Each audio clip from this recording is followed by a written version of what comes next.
Rocket Blasters up. He says, do you guys still use GMB Briefcase? Can you tell me a little about that product? Okay, so yes, my team still uses GMB Briefcase, although I have to be honest, I just signed up last week for Local Viking, which is the local client takeover version of what we have used as the GMB. And it's only because I've heard a lot of good things about Local Viking. And so I just contacted my bloggers, as a matter of fact, on Monday of this week to let them know that I'm going to be moving all of our GMB locations into Local Viking.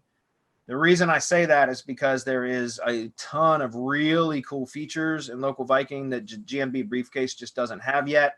Not only that, but the kind of like the training and everything is better through Local Viking. And I hate to say that because Shripad, the developer for GMB Briefcase, we worked with him a few years ago when he was kind of first launching that product. But Local Viking has obviously been developed better, faster. It's got more features, more functionality. One of the main things that I wanted out of Local Viking, which again, we haven't started integrating it into my processes just yet, but that's coming from my agency. So I'll have more to add to this Local Viking discussion in probably a month.